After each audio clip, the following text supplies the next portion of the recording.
Blog Talk Radio.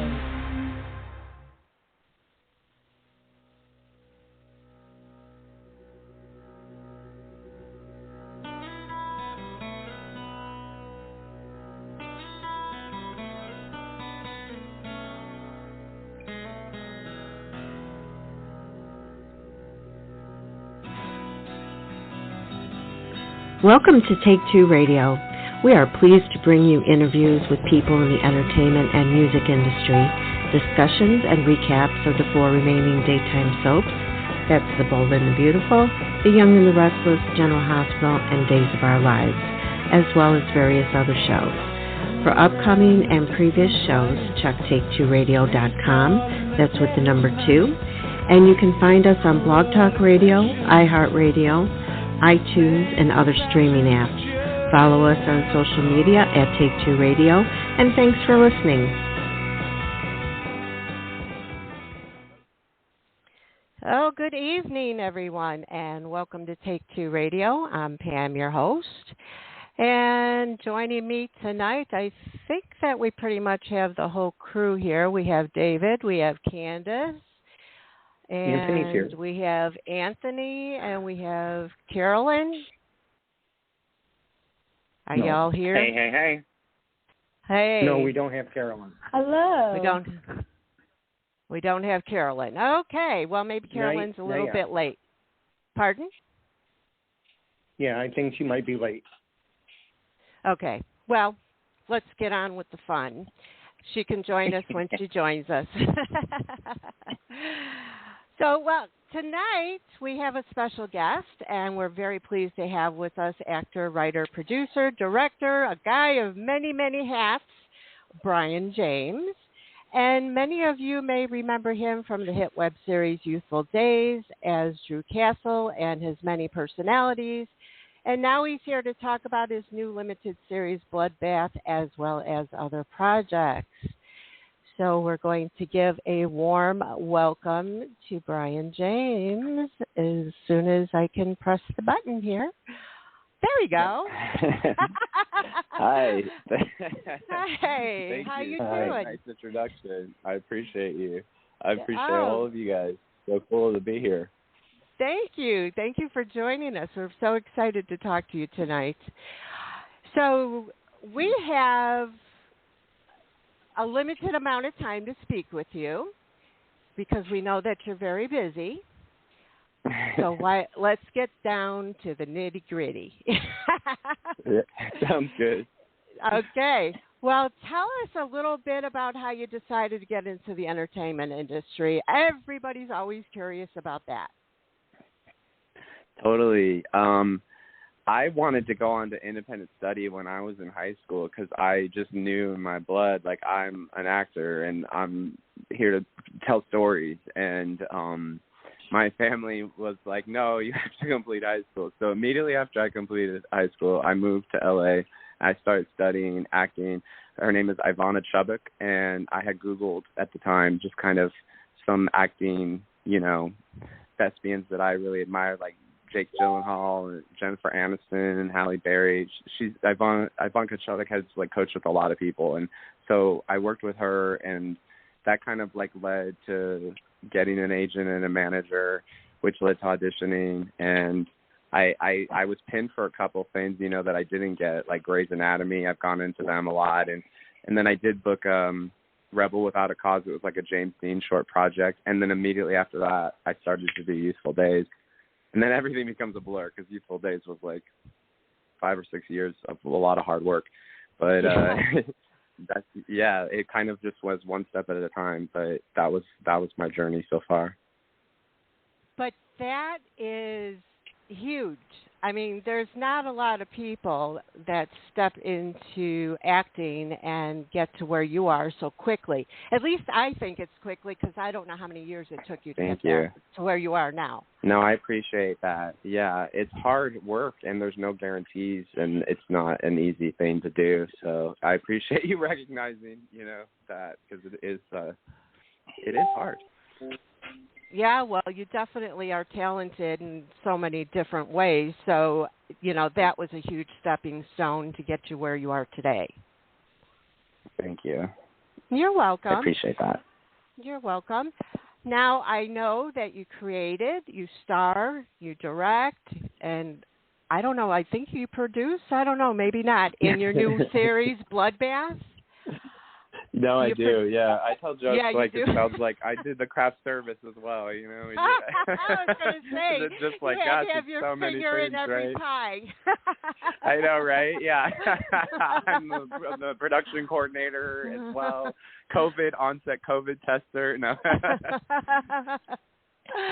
which we did have. Gosh. But yeah. But no, yeah, when I hear it, it sounds like a lot, so I just try to like make fun of it, even though I do all of that. It's like, you know. Well, I can imagine you go home either elated or exhausted, or a little bit of both when you were creating and doing all these, you know. No, totally. That's well said. Well, we're really, really excited for it to come out on November 12th, and it's bloodbathtv.net where we'll be able to view it, correct? Yeah, you can go there now and pre-order it, and then right on November 12th it will drop at midnight. I'm very excited for you guys to see this. Oh, we are too. I mean, the trailer, it's very action-packed. There's drama, there's suspense, there's like everything. Why don't you go ahead and share with our listeners what Bloodbath is about and who's in it and all the good stuff? Yeah, definitely. Bloodbath is a cop drama that takes place in the last year, and it actually starts right before the last election. And I play a character named Mark, and he's a Democrat, and that comes into play because he gets partnered with this other guy named Barry, who has been friends with him for many years, and he's a hardcore Republican. And just the climate of what we've all been living through, they the title says, hints that it doesn't go well. And it's like, it's interesting because we touch on COVID and we touch on, obviously, politics and just kind of everything going on in the country. But it's also entertaining, and there's a lot of twists and turns in a classic kind of storytelling structure way. And I think that people will really be surprised by it, and hopefully they will be moved by it because, it's got a lot kind of intensely going on for it. I work with primarily Jacob Yon, as I'm sure you guys know. He's amazing, and he also produces this with me. Yeah, he's the sergeant, and so I was saying to him that it's a totally different context, but I remember we were doing a rehearsal once, and I was saying it felt like I'm Lois Lane and he's like Perry White, because I'm always going to him trying to get something, and I'm trying to like get something out of him and I'm always moving around like what he's like feeling and what he even, because he's in charge of the whole thing, so it was like really fun to play in scenes with him. Guy Wilson is in this, and he plays kind of like a middle of the road, like cop, like if I'm really aggressively opinionated one way, and then the guy Barry, Philip Boyd is his name, and he's really talented. He's been on General Hospital in the last year, I believe, and so he was really fun to work off of too. And then Guy Wilson kind of comes in and like is kind of influenced by both of us, and it's kind of like, which side is he going to go on? And it's just like there's like a power struggle going on internally in the police station. And then another character, like that's a main character, is Andrew Chishita, and he was my former partner, but there was something that happened that, you kind of will have to see in the show, but that kind of drove an issue there. So there's like a lot going on. It was really fun working with all of these people. And, we know each and every one of those actors you mentioned because, we're huge soap fans, so awesome. But they're also talented too. So yes, that's what's so fun about it. Yeah. Yeah, I mean, if you really want to learn a lot about the industry and what it takes to be an actor, start on a soap. When you got to read 30 pages a day and do everything in one take, you got talent. And that's there why I think that I've had, like, even though I've never been on a soap, as you guys would know, because, Youthful Daze is a soap, but I mean one of the ones on TV. But when I work with these talented people, I already structure my environment where we're shooting, like, at minimum 20 pages a day. We're trying to shoot a lot. We have 3 cameras, so we can get it constantly. So I'm not a studio, and, obviously there's a lot of difference in me being an individual. But in that way of just shooting quickly and getting a lot of content, but not sacrificing it, we're still, shooting for gold here. It's like that's where I think there has been a symmetry between me and these actors that have primarily done soaps because like it's a muscle that they've flexed, and I, for whatever reason, like working this way. You know, I do like that structure. I like stepping on and only doing 2 or 3 takes and moving on. And that's even like, I like to get it in 1 if we can, but you know, so it's, you know, and also time is money. And so sometimes I'm funding this on my own. And so that puts pressure on me to want to get it done faster as well. So I always working with actors that have soap opera experience. It wasn't a design. I don't know if you'll ask me this eventually, but I already just saying it was never designed to like necessarily like be doing this way, but like with only soap opera actors. But then once you start working with them and they facilitate that so easily, it's like, it's almost at the point like, wait, if you haven't done a soap opera, I feel wary of working with you now. I want to get a soap opera actor, you know? Well, you know, you were mentioning wanting to get it in 1 or 2 takes, you know, well, it is called a business because, yep, there is money involved, so I can understand that. Yeah. Well, I'm gonna go ahead and let my co-hosts ask their questions now, and I want to thank you for answering mine. Totally. First up, we have David. Hey, Bryan. Hey, David. How are you? I'm doing good. I saw your trailer for Bloodbath, and it's looking good. I can't wait to see it. Thank you, brother. I appreciate that. So my question is to you, when you were in Youthful Daze, you played a person with schizophrenic tendencies, both Joshua and Drew. So what kind of research did you do to go in to making that such a role and making it your own? Yeah, no, that was really challenging. You know, what's fun that I think people may not know is it wasn't originally in the season 3 script that Josh even existed. Like, we did a lot of reshoots and revisions when we had already shot the whole season. And, like, that's when that character and that storyline kind of came in. And then it just, like, in the whole structure of it, it really shaped the piece and moved it. And obviously it was, like, very memorable, and I feel like it made the show kind of like twist on its head. So I felt like a lot of importance in wanting to like honor that, you know, and to take it seriously. Like, this is a real thing that people deal with. And so researching DID, dissociative identity disorder, and just people that have trauma usually is what inflicts something like this. You're wanting to kind of protect yourself from another thing and that you're not wanting to deal with. And then obviously we are a soap, and so we're wanting to have fun and wanting to like have the storylines be entertaining, but to understand like where Drew was coming from and like create a deeper backstory for him of what some of these family demons were. That then influenced more of the show. You know, after that was revealed, it kept growing with more about his family. And then if you see in season 5, like there's the serial killer storyline, and then who that is. I don't want to ruin it for people because they can watch it youthfuldaze.net now. You can catch up on this whole show. But it's kind of like all that trauma and stuff is like, it really helped me shape the character. So to answer your question, it's like, it's not like, it was like researching that and then putting together, like in Drew's case, like what would have been these things that would make those triggers. And then that almost like opened up the door to more storylines as well, and like wanting to flesh out more about the things of what it was that made him this way.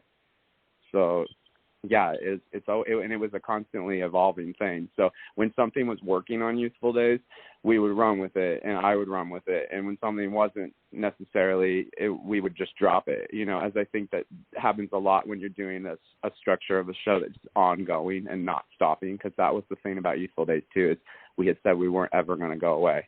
And so we were just constantly cycling out. It's very ambitious of me. I worked as hard as I can. For anyone that wants to know, like, why did I stop?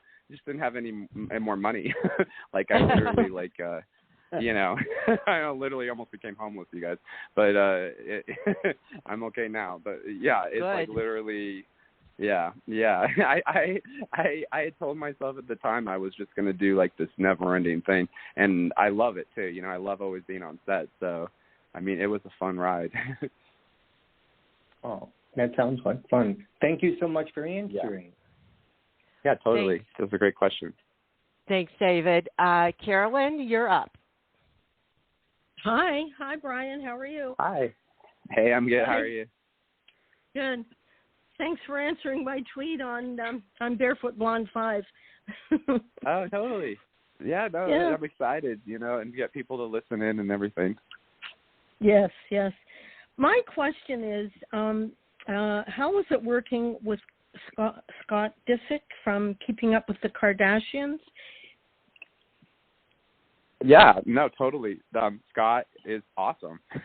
Like, to be honest with you, he was one of the most low-maintenance people I worked with, meaning that they're having an attitude towards me or whatever. Like, he was completely on board with whatever I had to say and whatever I was feeling for the character, and was very, like, open to that. And so he was a joy. Like, for me, I just want, like, a good attitude, which seems like you would, like, it should be expected, but it's not always the case. And so, but he was honestly one of the best working experiences I've ever had. And you could tell that he was just having fun. And Chriselle was there, and Chriselle's an angel and so fun as well. So that was one of the best days of filming when we were doing that. We had shot in a sushi restaurant. We closed down the whole restaurant. And then what was funny is and Keeping Up with the Kardashians was shooting inside. So it was like, to answer this question in more detail, it was a trip because I'm not only like directing him and whatnot, but then they're recording all of it. And I mean, they didn't end up using it on the episode, but they did have it if they wanted to. And then sure enough, like by the end of him being there for like 4 or 5 hours, like paparazzi came, and that was interesting to me because, you know what I mean? He was so unbothered. Like, it was just, another day. But for me, I'm like, how did they get here so quickly? My question came up because I was going through your bio and some of the interviews, and have you ever thought of being a life coach or a motivational speaker? I love your Thank you. That's nice of you. Yeah. Oh, you're sweet. I mean, I feel like that's part of me. So if you have like felt that from me, that just naturally will come. I feel like therapy and acting are like two sides of the same coin. Like, think about it. It's like when I'm trying to break down a character to play them, it's like you really have to go in there. And then why not do that in your own life as well? And so it's not always like comfortable. But when I was 19, like when I was studying with Ivana Chubbuck, that's when I really started being pushed in that direction. I mean, I was only 19 and they were kind of pushing me to like, well, what do you really feel? Like, because we're trying to find the in-betweens for the character and, like what we're going to really like kind of beyond the page, so to speak, put into the part. And so that's where that comes from. So I don't know, to answer your question, I could see myself doing things like that because it is a passion of mine, but I'm just passionately happy to connect to people. So whether it's connecting through art primarily or connecting through conversation about the art or like we're doing right now, like it's all just awesome to me. So I appreciate you. And yeah, thank you. Well, I love your quote, if it's not okay, it's not the end. That's totally true, too, right? I believe that 100%. Yeah. Thank you very much for taking the time. Yeah, it was. Thanks for your input. Thank you, guys. Okay, next, but not last, we have Candace. Hey, Bryan, how you doing? Hey, Candace, how's it going? It's going good. Living life, being creative, talking to you. Nice. And getting ready to eat sushi later. That's life right now. That's a Thursday. Right. So I haven't had sushi in forever and a day. Right. Thank you, Anthony. So as mentioned, you got Youthful Daze, you got, Bloodbath, which is November 12th, but you also have two upcoming projects, Restless and The Wonderful Windows. Can you tell us more about these two projects, including Restless? Because this sounds kind of good. Yes, and actually earlier today I was talking about both of these to my friends, and I spoiled the whole plot to both of them. I will not do that now, but because that's like, and then this happens, and then this happens. So I'm very excited about both of these shows. Well, The Wonderful Windows is something I've been trying to film for a while. It's a family drama. It's a mystery. So there's twists and turns in it. It's a limited series. It's going to be me and two other actresses that play my sisters. And I don't want to spoil anything, but it's just kind of like the sins of the family, so to speak. Like there's lies in this family, and there's different things that have gone on, and it's like it's kind of about like how you're affected by a family if they love you or if they don't, or maybe they love you in a twisted way, and how that can like shape you as an adult. So I really, really like, and I think that will be an impactful piece for people. The Reckless is just like pure fun for me. I'm like actually like the most vibing to wanting to do that next. We're slated to shoot that in the early part of next year, and it's a remake of Fatal Attraction and takes place in present day, and it's like a twist because I guess reimagining would be better phrase, although it will be like, it won't be shot for shot remake, but a lot of the beats in the story will be exactly that. So if people haven't watched that, they should check it out. But the twist here is now it's 2021, 2022, and I'm playing the Glenn Close part, and I have a meeting with a married guy, and it's kind of like everything that can happen from there, right? Because it's like it's a whole different angle of a disrespect in that way, and I feel like too, and we touched on this on Youthful Daze, but just kind of in the society sense with sexuality and with what is and isn't like kind of the norms and what's pushing that, this is going to be more of that. And I've always been like an advocate for stuff like that anyway. So I just think this will be fun. I feel like this has a lot. I really want to, I really can't wait to shoot it. I'm ready to shoot it now, honestly. I say, let's go. Let's just go. Like, look, I'll be an extra. I know, right? I'll be an extra. Okay, please do. I'll be the cashier. Okay. I'll be the cashier. Yes. I'll be like, ooh, that'll be mine. Yeah. And you know what else will be fun about this is like, totally. You know what's fun about this is like from the ground up. Like I know people will like call my character a psycho and whatever, but the more I can layer and like kind of not justify, but like explain, like in my opinion, how like someone could feel kind of disrespected on that level. And I feel like and now that I've twisted the story and made it, where there's all these other layers going on of like a married guy and all this shit in society and what people think of sexuality and how they identify themselves by that, like I'm going to put all of that in there. And I also feel like, I can't say it yet because I don't have the contract signed, but if you like, I'm going to have a soap actress play my mother. And it's like, you guys will be blown away by who we're going to get. So that will be really fun when I can actually announce that, because she's a psycho too. Yes, when you 100%. Get, when Reckless comes out. You bet. Take two. Okay? Don't forget. I'm going to tweet you. Don't forget. I will not. He will. And you guys don't forget, like, I want you guys all to go to bloodbathtv.net and pre-order and watch it right when it comes out November 12th, please, because you're going to love it. We got you. You bet. We got you. Absolutely. I'll tell you one thing about Bloodbath that's funny, and I'm not spoiling it, but the title kind of infers. I learned how to do, like, death shots with, like, kill shots in the head, like, shots in the stomach. Like, this show gets violent. That trailer is teasing a minimal amount of what actually even happens in this. We've kept a lot hidden, so I'm really excited for you guys to see what happens in it. I think it will blow people away. See, that's what you do. You tease the audience. You whet the appetite so they can get some food. Yeah. That's what you do. That's what you do. That's what I'm trying to do right now. I'm just trying to give you guys breadcrumbs to go watch my show, because there's so many things to watch, give us right? A salad. There you go. Yeah, exactly. Well, thanks for asking my question, and I'll turn it over to the next person. Which is last but not least, it's going to be Anthony. Well, hey. Hey, how are you? Statement. I'm good. How are you? Well, we all know how you're doing. We love the energy. I have a statement and a two-part question. First and foremost, as someone from the LGBTQ plus community and an activist, you go, boy. But I love the hustle. If Hollywood or whatever business you may be in isn't doing it the way you need to do it, then recreate it and do it for yourself. Love the hustle, my brother. So I have a two-part question, and it's about Bloodbath. So the first part is, with the world, and especially our country being as polarized as it is right now, and the subject matter that you're taking on, why did you want to do Bloodbath, and what are you expecting the conversation to be around once it premieres? What do you think the conversation is going to be like? That's a really, really great question.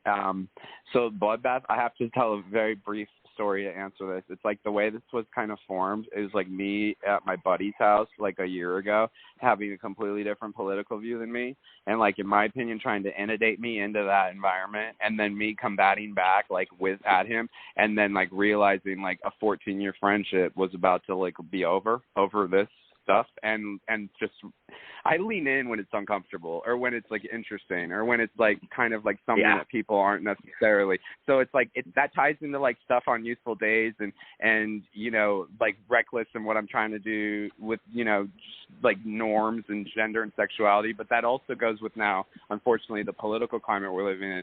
That is now a reality of day-to-day basis. And so I really don't necessarily want to preach to anybody, but when you watch the piece, I hope that what they get out of it is to be informed and to just be aware and alert to the situations that we're all living through right now, because I think that everybody, if they just kind of like pay more attention and just really, you know, stand up for what you believe in, I do believe that there's like a good that will overpower any kind of negative, and you know that goes on for all sides of the spectrum. So it's not like me trying to like say like this side is good and this side is bad, but there is like a desire from the piece ultimately that I want all of you and everybody in general to just kind of be like just really aware, because I did a lot of research about just kind of everything that's going on and whether people, you know, are 100% on point with what they think or they're completely a lunatic. Like, these are the things people think, and, like, these are where things will go. So it is kind of like a red flag because it does get violent and there is a lot of death in the piece. And so hopefully people will ultimately just kind of take a breath and then want to be better, want to like, be like, well, I don't want that to happen. Let's not get that extreme here. So, yeah. Well, I got to tell you, I am extremely excited to wait for Rebel. So my second part to that question is, you know, last Friday, an incident happened that I think, you know, the whole entire world is aware of right now. The series obviously involves a lot of gunplay, or at least references to gunplay. So has what's happened in the last couple of days and the national conversation made you think about how to present Bloodbath or what you may do in the future?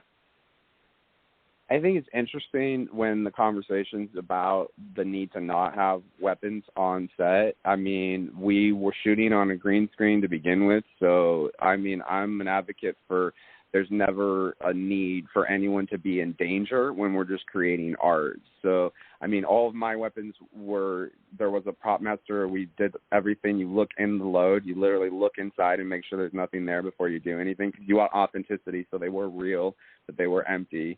But it's like, I mean, it's uncomfortable just saying it. It makes me so sad to think that we're living in a time, 2021, where something like that would still happen accidentally. Like, there's no excuse for that. So I'm a big supporter of guilds and unions. I know there's going to be a lot of people discussing what the next step should be, but if it involves not having weapons in a project, then I'm all for it. And we can just CG them in or whatever. I mean, as a human being, it was uncomfortable holding that gun sometimes, and the violence. And I know I wrote it, but like, it was disturbing. But I mean, I think there's a point to it.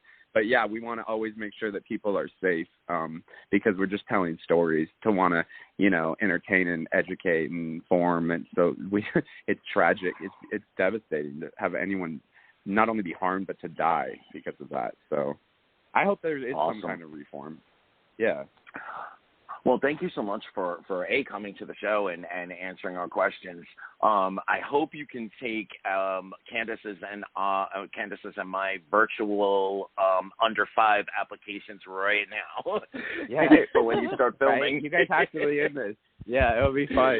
You guys need to be in the bar scene when it all's going down in the beginning. There you go. Yeah. I can do that too. I need to be the best friend that tries to check you. Like, girl, what are you doing? Yeah. This is not going to end well, girl. Because we are redoing Fatal Attraction. So when I kidnap his kid, right, when I take him for ice cream or the roller coaster, you should be like, okay, it's enough is enough. Hey, I want to be the one on the phone that turns around and says to you, Didn't you see that movie Fatal Attraction? Girl, this is not going to end well. I'm like, it reminds me of somebody that I used to know was very psychotic. And I can see the line. I can see it now. No, totally. Okay. I know, Anthony, are me and David and Carolyn Chopped Liver? We want to be involved too now, so there you go. Yeah, you guys can be the clients at the table. Yeah, you have to be in it too.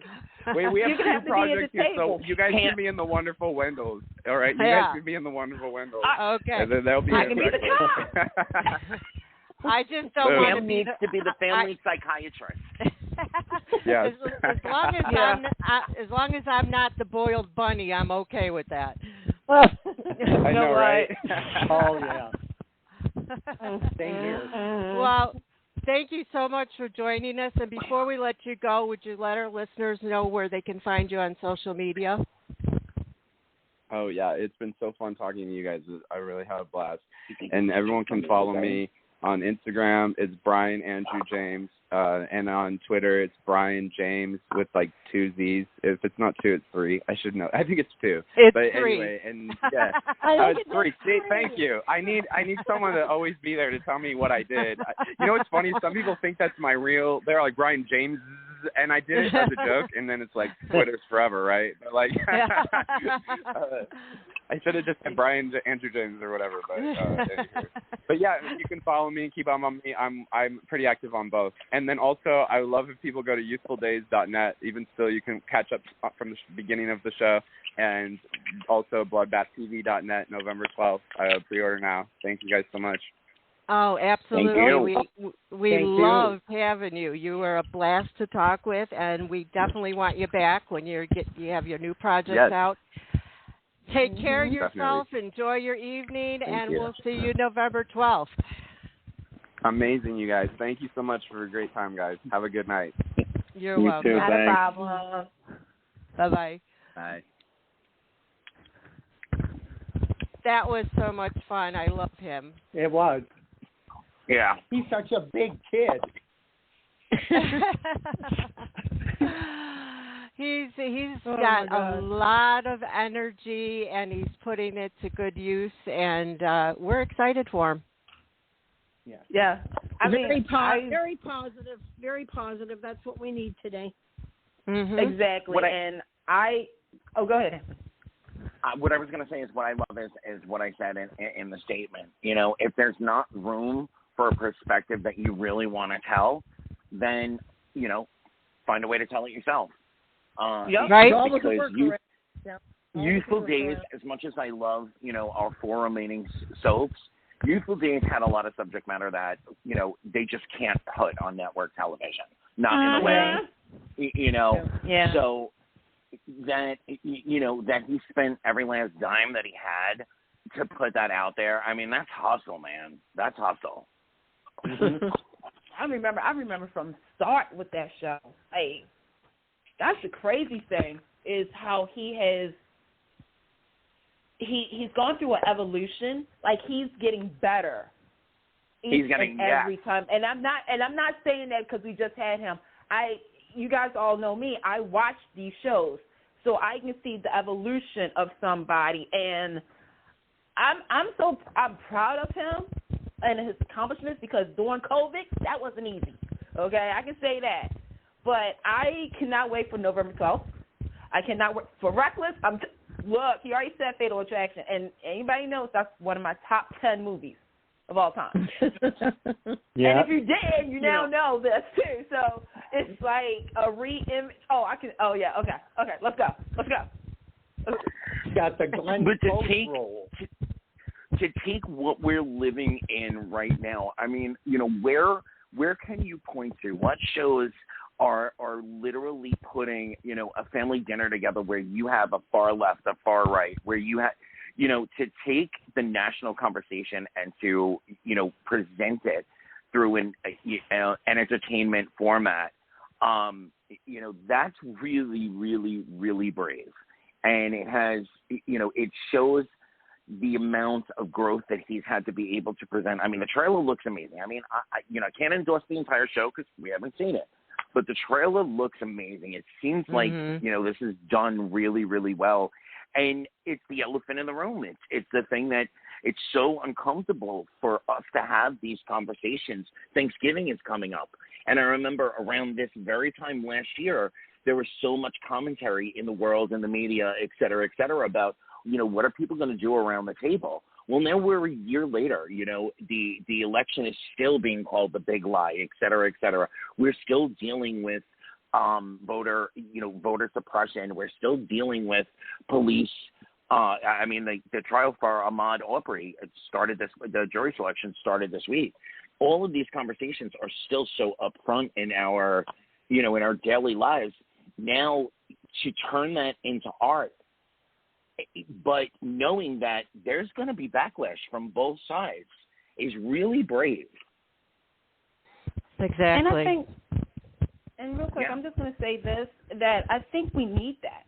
Like, I think, this has been a conversation with the 4 remaining soaps, is that sadly there's no quote-unquote real debate about certain story, like especially social issues on these soaps. There's no debate. There's no uncomfortable situation. And I think, recently with one show on CBS, you guys probably know what show I'm talking about, they were talking about kind of an uncomfortable men's health issue, but they didn't do it in a way that it was a very debatable situation. They made it more just like, okay, it's just another day at the office. But like you just said, it's a year later. We're still dealing with the effects from stuff from last year. There's this little thing called COVID still out there, and that's a debate. Obviously, you guys know what I'm talking about. And it is uncomfortable, but I'd rather be uncomfortable and discuss things with people than comfortable and not do it. Exactly. I don't know if you guys saw, there was a posting to an interview that was done a couple of years ago, and I never saw the interview with head writers for a certain CBS show, and they were talking about how there was the potential for an interracial relationship that, and that person who was, executive producing and no longer is, said that they were testing the waters and they put it out there, and, CBS was uncomfortable with the conversation that was going to happen if they went any further with that storyline. And to your point, Candace, I absolutely see it. We've got a show on another network that has an interracial couple that there's only been 2 or 3 that I watch every single day, but I might be wrong. Maybe there were 4 or 5, but there's only been 2 or 3 very, very, very minor references to the fact that there are an interracial couple at all. And I agree and think that we should be normalizing and making sure that it stays in the normalization sector of life. But at the same point in time, it is something that is a conversation out there in the world. So if you're putting it through our entertainment, you should be brave enough to have the other side of that conversation, that there are still people out there that are going to try to make you feel uncomfortable for being involved in or being around that relationship. Mhm.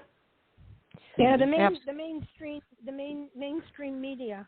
I think they're the culprit, and I love the change with cable and whatever's going on, but there has to be major changes, and I think they're coming slowly.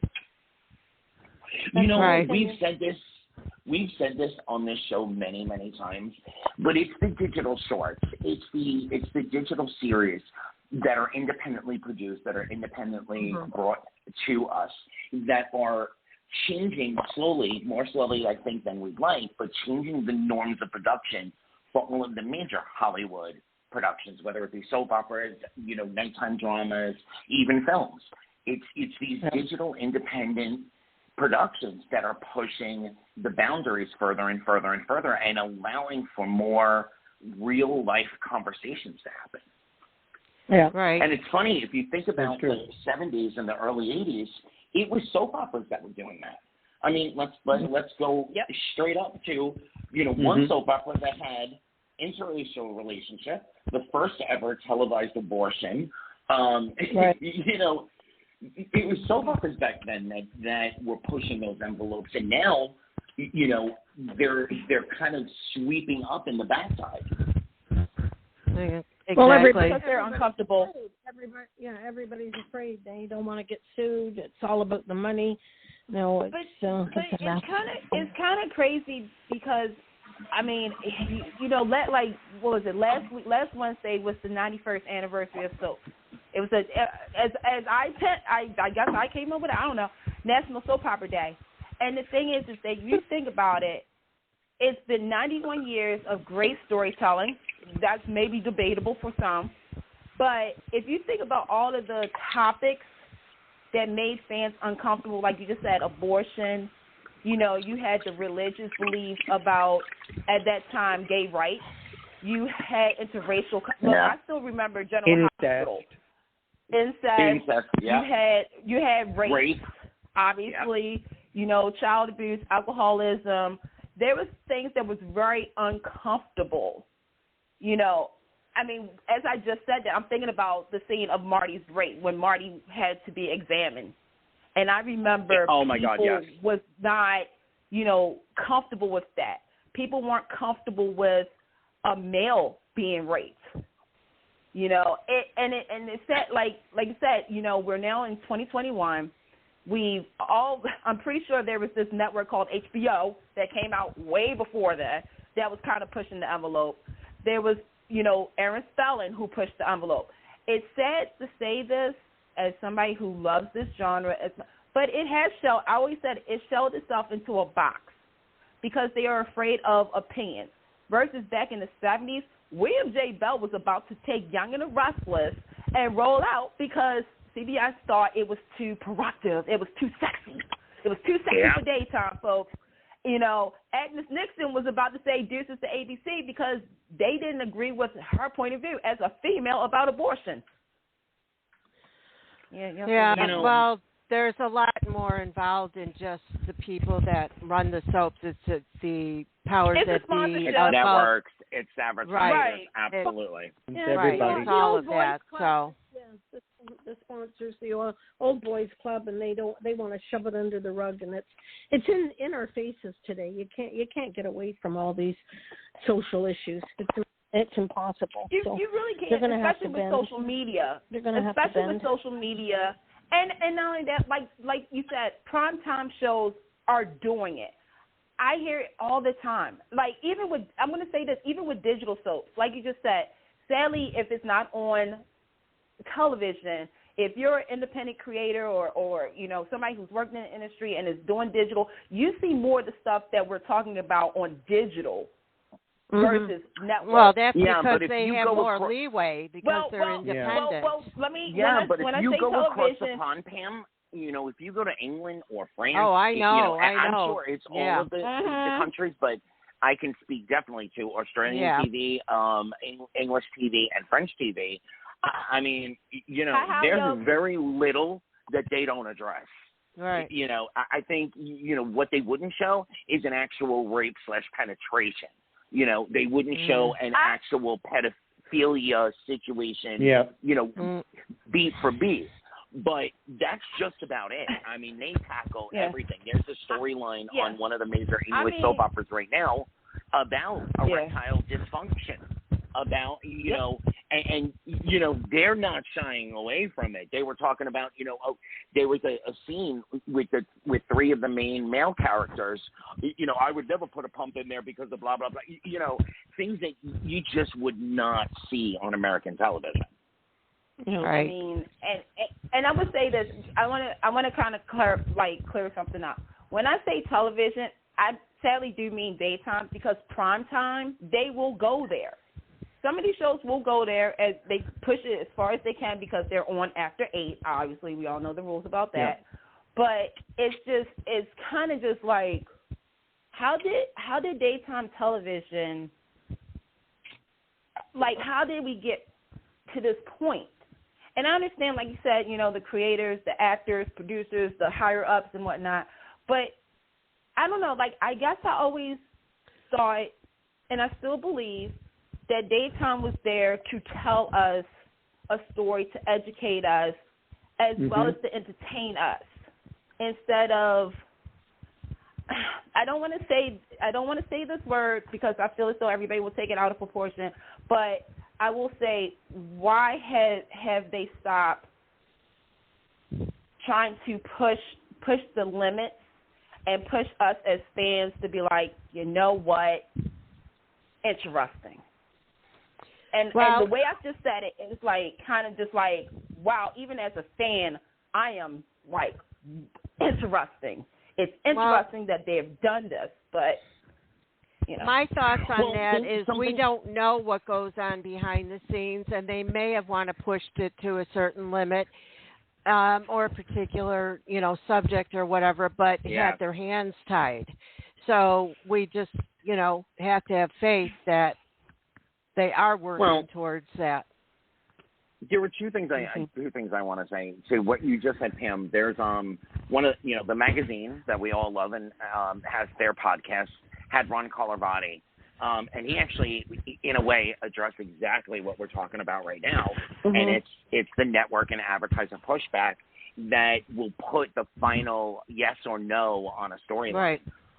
Right. But what I wanted to say, back to what Candace was saying before, and we've talked about this before on the show, is that there were certain social storylines that have been done that now have become plot point, Bible of plot points within, the 4 remaining soaps. And there are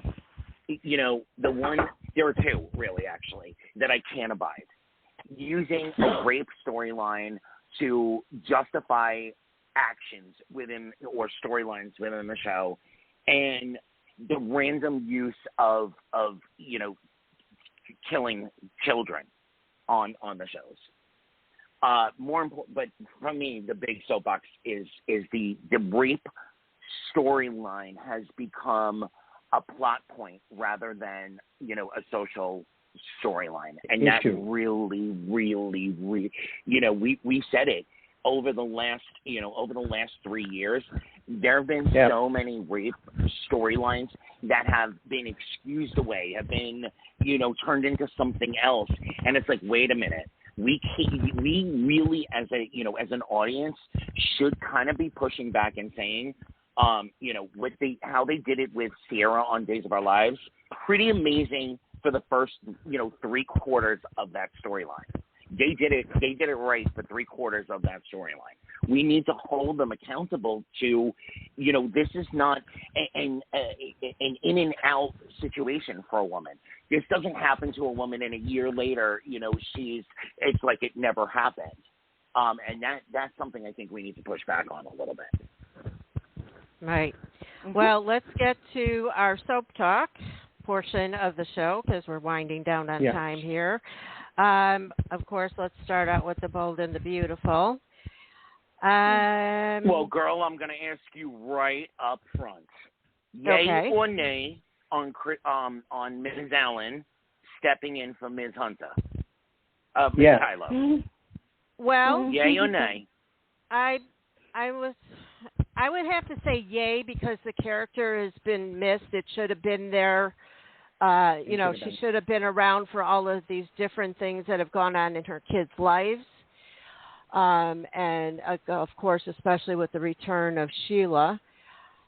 And Krista Allen is very talented. I enjoyed her on Days as well as many other projects that she's been in, a lot of Lifetime movies and stuff like that. So I think it was a good choice to have her step in on the role of Dr. Hunter Tyler. Wait, Hunter. What the heck's her last name? Dr. Taylor. Taylor. Yeah, she's got too many other last names. We'll just keep her Hayes. Taylor Hayes. I'm thinking of Hunter Tylo in my head. But I think she was a good choice, David? So that would be a yay. Well, I have not seen her on the air because I cannot remember her Days stint too well. So I am looking forward to whoever is stepping in And if you guys feel she is, you know her work more than I do, then I'll go with you guys. All right, Candace. Okay. So I remember her from Daze, and I think, real quick, I'm going to pedal back on something. I do want it to be known, because some people was like, oh, they didn't even ask Hunter. They did ask Hunter Tylo. She was unavailable at the time. That was a situation that Brad Bell always wanted. He wanted Hunter to return, but because, like you said, the character is needed, I'm thinking of why they're going to need this character too. We'll talk about that as we get down the line. I'm glad that the character is coming back because, like you said, there's so many holes that she needed to fill. She needed to be there for her kids, especially now, especially with Thomas and Stacey. What's going on with Brooke and her high horse moments.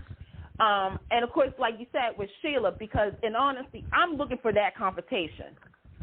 Yeah. Everything else, I'm looking for that confrontation because this is the woman who kind of set Taylor on a downward, her life never was the same after she was shot. And so I'm looking forward to seeing, because she taped today. She's actually filming now as we speak. And she starts December 10th. Absolutely. I've got a few things to say on this. First and foremost, when they reached out to Hunter the first time, they should have started the recast process then. We've been saying it, I don't know how many times we've said it right here on this show. We Steffi and Thomas, they need their mama. And the last time we saw the Taylor character, we still don't know who that was and what was going on. I still believe that somebody was put something in her water, but we could talk about that another day. But I very much like Krista, and I remember her on Days, et cetera, but I'm just gonna say one name. I'm sorry, I don't think that this is the actress that should have stepped into Taylor Hayes' shoes. I enjoy everything she's done, and I think people bashed her really badly the first couple months that she was playing Billy. I honestly think she did a great job. I don't think same thing as the Billy character. It wasn't the right fit. It wasn't the right actress for that character, and I think the same thing. So I'm just going to say one name, Christian Alfonso. Yeah. I would agree, but like I said, the reason I said they have, because I'm also not putting it past the fact that come next year, Thorsten Kaye is leaving for his vacation. And see, I wouldn't put it past that they do whatever they need to do for the arc of the story right now, and we see Hunter back on screen whenever her life and schedule. And let's not forget, even though they were exes, she's going through an emotional time right now. Yeah. So, exactly. Yeah. And like I said, I'm wondering if this is going to be a short-term stint to usher maybe, hence like Ridge, or whatnot. So that's what I'm kind of just like, all right, let's think about that for a minute. Let's put that into perspective. So, but I'm glad. It's been 25 years, girl. All right, now let's talk about the other elephant in the room. It's been a minute now. Yeah, been a minute. Are you all believing the Sheila? I don't even know how to put it. Reformation. No. Hell no. Not entirely. No. Okay, and the way she the hasn't changed. She hasn't changed. Go ahead. Are we headed for the ticky ticky boom boom that we didn't get the last two times that she was there, or are we in fodder and they don't know what to do? Yeah. Well, I think with her connecting with Deacon, I mean that's kind of a ticky ticky boom boom right there. But we'll have to see how it goes. I'm hoping that there's going to be some kind of quote unquote explosion.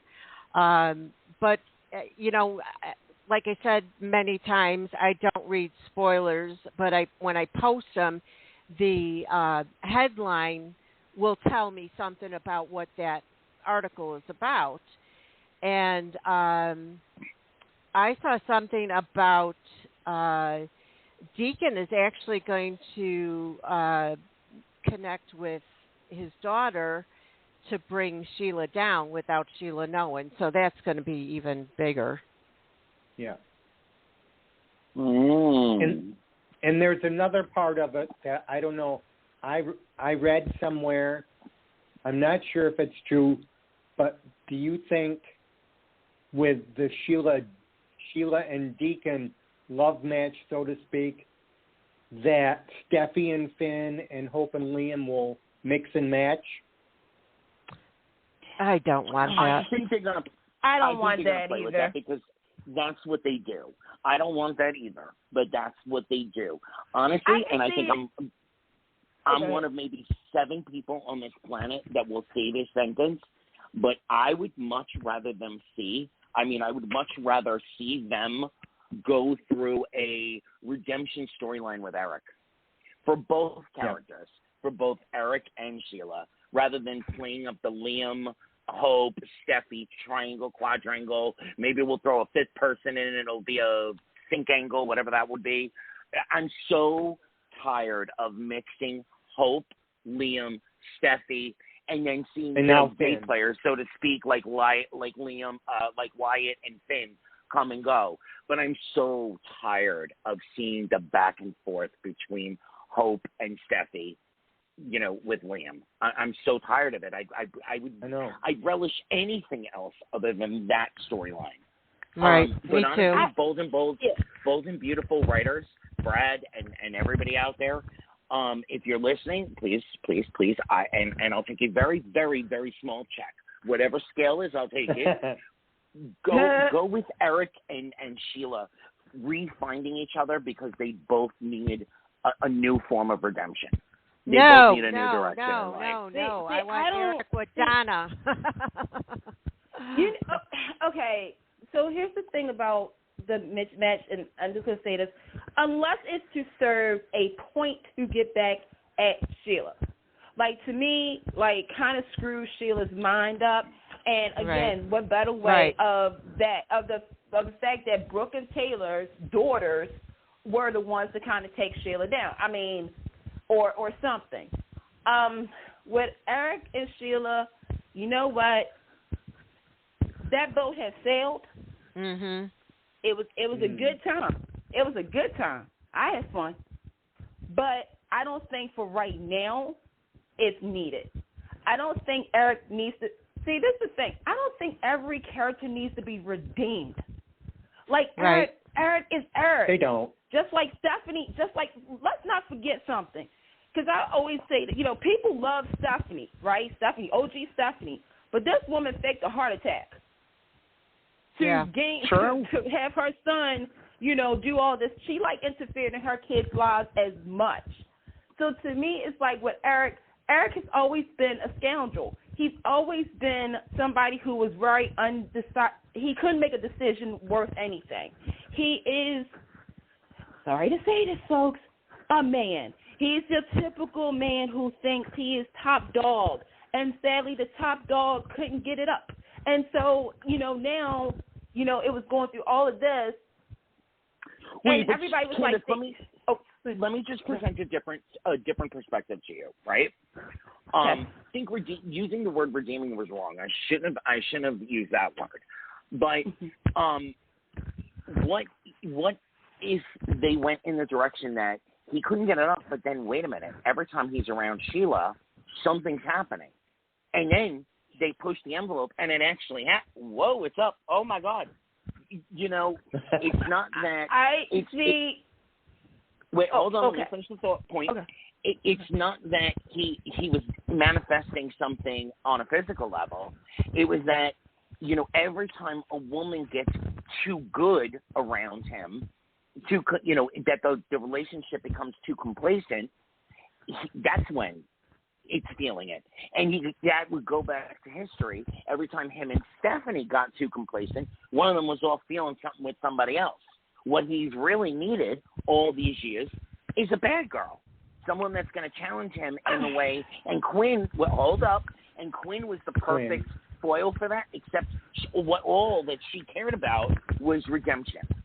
She didn't want to hang on to some of her bad qualities, so eventually it fizzled for both of them because he wanted this out of her, she wanted this out of him, and this out of herself, and so it never matched. And Sheila being the, oh my God, I don't want her to turn into a goody two-shoes. Suddenly she's the matriarch that everybody respects. I want her to still scheme and scam, and do the Sheila thing, but they both come to each other as adults saying, you know what, I can agree to disagree with the way you are about blah, blah, blah, blah, blah, and never, ever, ever take anyone hostage again, but you turn me on and I want to be with you.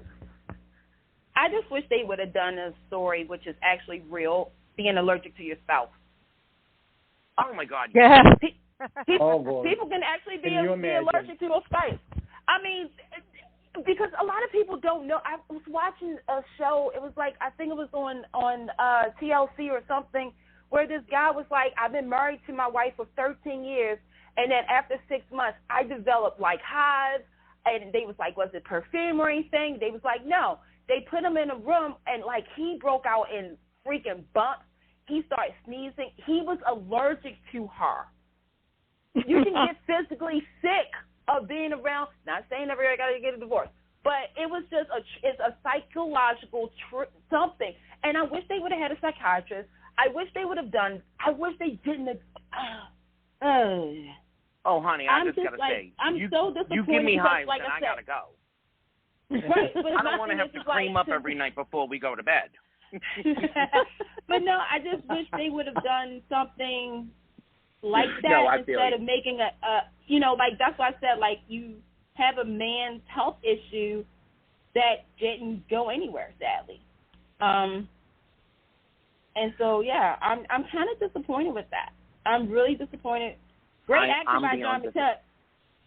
Absolutely. And we had this conversation 2 weeks ago on the show, and I really thought we were poised for an amazing story. And it's not completely done. Maybe we'll be, maybe there's a last, Hail Mary act and all this. But the potential, great. The execution, not so great. Pam, gotta ask you. What? Gotta ask you. Do you think that we're going to see Ted King come back? I would hope so. Let's put it that way. There were 2 little Easter eggs last week that make me think we're going to see him come back. And honestly, that was another thing that I was so glad to, that he was on screen. I was so glad, et cetera, et cetera. But, oh, my God. That man, that talent. And they let it go. Please bring him back. Yeah, I agree. Bring him I know. Back. Oh, my I thought he was God, going to stay. stay. Bring him back. Just to see him go toe-to-toe with Sheila, go toe-to-toe with Deacon, which, remember, their paths crossed on GH as well, so we can cash in on a little bit of that chemistry. And then just to throw the foil in. We need him back. All right. Yeah, I totally agree. Now, let's move on to Eric and Quinn and Donna. So Eric's flagpole raised when he was with Donna. So, maybe that's him subconsciously figuring out that he really did not completely forgive Quinn for all that she's done. See, I don't think it's that he didn't completely forgive Quinn for all that she's done.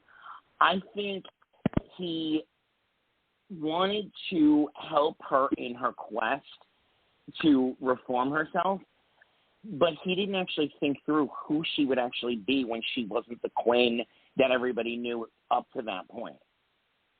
And so, it's sort of like that whole, the luster, the shine is off the penny when you turn it over too many times. Yeah, yeah. And not only that, he, he still loves her because you just don't fall out of love that easy no matter what. No, you don't. But wait, was he ever truly in love with her? Or was he in love with being needed by her? Well, and I was going to say, too, the need to not be alone, because that was a big issue for him, is another reason that he took her back. But maybe that's why he got with her in the first place. Yeah. To not be alone, and she was a great project. And yeah, then and when she... I'm sorry, go ahead. No, that's all right. I was going to just say, and Donna wasn't around at that time. No, not as much. I don't believe. Am I remembering correctly, Anthony? No, you're remembering correctly. I'm sorry, my brain went to, which I wasn't going to say it out loud, but I am just going to say it. He's been with just about, every woman on campus, except for Katie, but, emotionally, they've sort of been together too. I think it's, what's left? His granddaughter, maybe not biologically, but his granddaughter or Hope. So, there's kind of nothing left to throw at him other than Donna. Yeah. In the bulging, beautiful universe. I kind of thought that it was going to go towards Katie, but now I'm thinking it might be Donna. No. I'm thinking it might be Donna, but, again, Bold and the Beautiful, I really wish you would have explored, even if you didn't make it last, I really wish you would have explored Pam. There was always something there, et cetera, et cetera, et cetera. Even if it wasn't meant to be the forever happily ever after, you should have explored that before going to, another dalliance with a Logan woman. Let me put it that way. Yeah. But if you think about it, too, that their story, Donna and Eric's story, ended by nobody's fault, if you think about it. I do remember Thorne being upset. Yeah, Thorne was upset. Felicia was upset. It was a big non-ending, but at the same point in time, it's sort of like Thomas's obsession with Hope. If that was true, we would have seen other things over the years. Rewriting history is a very hard thing for soap operas to do. Very rarely do they get it right, and this is one where it just doesn't feel authentic. But Candace is awfully quiet in her corner over there, girl. She had to step away for a minute, okay. so. She'll be back. And okay, I'm trying to think about what else is going on Bold. There's perhaps Thomas honey. Paris. What, David? I wanted to add, perhaps Quinn needs some honey. Yeah, okay. That's not quite going to work. That's a Donna thing. Thomas Paris and, why can't I think of his name? Zende, thank you. What do you think about that trio? I mean, we could see where this is going, but what do you think? Well, I have one thing to say. I'm very glad that they wrote Paris out of the Steffi and Finn thing. Yes, hallelujah. Yes, hallelujah on that. On the other side, they're both great actors, Thomas, Zendaya, but there's not enough chops to play this story. It just, I don't know. I don't feel it. I don't feel it. There's no. You don't feel there's it? Not. No. For the three of them, you mean? You don't think it's much of a story for the three of them? Thomas, Paris, and Zende? That's no, what I don't feel her. I don't feel any connection with her and Thomas. And I'm sorry, but Paris is. She's gorgeous. Yeah, she's very aware. So after everything that's happened, surrounding Thomas, it doesn't make sense. Mm-mm. No, and she's always she's become a busybody, and she's a sneaky one at that. She knows secrets, and she knows things that are said about her and other people. Like today, she was listening to Thomas and Zende talk. Well, why are you peeping around doorways listening to people talk? I don't like it. Okay, so I'm gonna give you. I agree with you, except if this is leading up to she's got a big agenda underneath all this, then okay, I'm good with it. Right. But there's no chemistry. She's too smart. She wouldn't go for Thomas, after all that she's seen and everything that she's heard. So unless she's got she stumbled across a document or something that'll come out a little later on that explains all this, then no. Nope. I agree with you 100%. It's just not working. Yeah, it's dead in the water as far as I'm concerned. All right. Well, let's move on. I'm sorry. Did you want to say something else? No, I was just going to say the same thing. Why don't we jump to Genoa City? Well, I was going to go there, but since we have Carolyn, let's go ahead and do Daze first. Absolutely. We always have Carolyn hanging on while we jibber jabber, and she just really needs to get into all the soaps already so she can be part of the party. Yeah. Well, I want Sheila to be the real Sheila. Then maybe I'll watch. Well, she's getting there. Okay. You know what? What's the holdup? She seems like she's getting there. So you know what? Mm-hmm. Give it at least a couple of weeks. Mhm. Okay. Yep. Because I liked her before, and I don't know what they've done to her. Yeah. I want the she's spark. getting there. I want the spark. Yeah.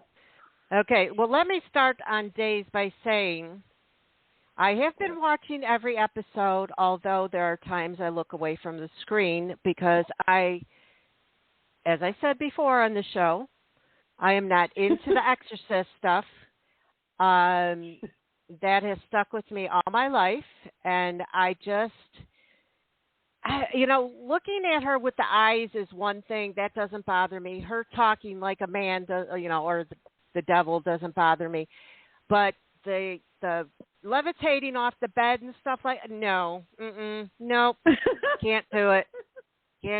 So what do you got? Honey, I so strongly disagree.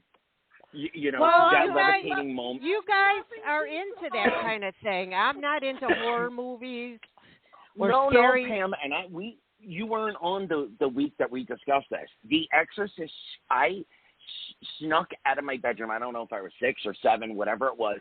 It was on, one of the local television stations at like 11 o'clock at night. Mm-hmm. My father was watching it. I snuck out and hid behind the couch, and I have been scarred for life from the movie The Exorcist. Yes. But having said that levitating scene 21 years ago now, 25. 25. It is one of the most iconic moments in soap opera history. I am so down with them hitting a couple of the really big beats. I am loving that they started this whole storyline with Doug. Yeah. And quite honestly, I'm loving that they're not playing stupid with it. That nobody remembers that Marlena was possessed. That, the fact that, Johnny and, the young set had the whole conversation. Wait, what? Grandma was possessed? Nah, you pooping on me right now. No, yeah. She turns into a panther, by the way. Yeah. She was flying around the room. Often in our shows, things will come up, and it's like, wait a minute, there's 7 people in this town right now who have come back from the dead. Are you kidding me that this is the biggest surprise of your life? 7 other people have come back from being dead. So I'm loving that they're playing. I'm loving they're playing it this way. I hope that they don't drag it out to a point where it becomes utterly ridiculous. Yeah. Because right now it's fun. I heard January, and I'm loving it because they're going to be bringing Vincent Azeri back. I mean, the way that they're doing this, and then they're bringing the actors back, I find it very clever. And Deidre Hall she's having a blast. I mean, she's showing her chops. I mean, she was getting so boring, that I don't know. But this, I just look at it as it's fun, and she's doing a great job. Okay, and Carl, it's her year. Two things that you just said. We'll get to Vincent Arizari in a second, but don't you think that this is sort of her swan song? I just get this feeling that once this is done, we're going to say goodbye to Marlena. Not because of this storyline, but I think she wanted that one final push, one great story to go out on. But hold up. I want you to answer that, Carolyn, but where did you see Vincent Arizari's coming back? That completely missed me. Yeah, he's where, when, how? What? The devil is going to raise people from the dead. Yes. And Vincent is one of them. Yes. Ah. Okay. So I'm assuming he's raising them from the dead to create havoc, and I know there's two characters that are going to be resurrected, yes. Well, no, not resurrected. They're going to be tormented also, and I can't. Two of the women. Oh my gosh, and I can't think off the top of my head who it was. So I have a feeling that these people that are going to be raised from the dead are the ones going to be tormenting the citizens of Salem. Yeah. Uh-oh. Everything I just said might just go out the window. So, I'm so looking forward to Vincent coming back. I love him, and he's one of my favorites. I just wish that it was in a role that was going to be for good and not temporary, because, once you're raised from the dead, most of them stay in Salem, but I think in this particular storyline, that's not going to happen. Well, couldn't we get Morgan Freeman to come on and play God for just a couple of episodes and grant Vincent Arizari? Oh my God, I can't remember his character's name now. Deimos. Deimos. Thank you. Can we get Morgan Freeman to come in and play God for a couple of episodes and grant him, re-life and a good soul and all that kind of stuff? Yes. Yeah. I'm there for it. Awesome. I'm there for it. Anything's possible. Well, Vincent Azari he became a real estate agent, maybe because real estate isn't so great anymore. Maybe he's coming out of retirement or something. It's but it was just a little blurb. You got to pay the bills, so they always have to have some kind of second, job or career. So, but he seems to be doing well. I mean, I see him post, houses and stuff like that, and these are not cheap houses. No, he also, like Rick Herbst, he also runs master classes for actors, which is awesome. Mm-hmm. Okay. Yeah. All right, Carolyn. Let's talk about James, a.k.a. Abe Carver. Say that again? I said, let's talk about James, a.k.a. Abe Carver. Okay, what do you want to talk about? The scenes in the last couple of days? What is it that you're liking? Just because he's been on there, 40 years? 40 years? Well, yeah. 40 years. Well, let me just say this: there was mass confusion and hysteria about James Reynolds retiring, and I did not get that. I didn't see it. No, I didn't get that. I thought, I've not seen anywhere where he says he's retiring. There's nothing out there about that.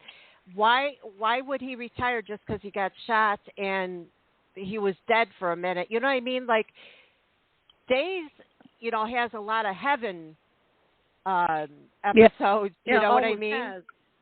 Yeah. So that's where I saw that going, you know. Yeah. And I was Well, right. Yeah. I can't see Deidre leaving. I can see her maybe changing her her persona. Status. I can see that.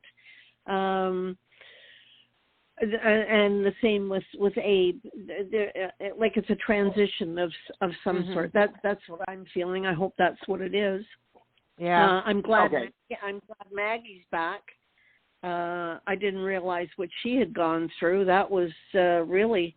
Did anyone read what she went through? Yes. Yeah. Yeah. Yes. It was awful. She's actually doing Soap Opera Digest podcast, not next week, but the following week, and she's going to bring us all through, you know, what the last 2 years have been like for her. Well, I made a comment on one of the feeds, and because I'm a hairstylist, and I looked and I said, well, her hair has always really been beautiful, and I said to my daughter, I said, I think she's wearing a wig. So I mentioned it, and someone they brought in the story of, you know, what happened to her, and it was devastating. Yeah. Has anyone else heard the story? Yeah, I didn't. I don't know what's going on. So what happened? Oh well, she was. She said I was going to clean my house, and what I do is I put rollers in my hair. I set my hair in rollers, and then something happened, and I know she was taking her, I don't know, her pills or vitamins or something, and she said I took a big horse pill and I got stuck in my throat.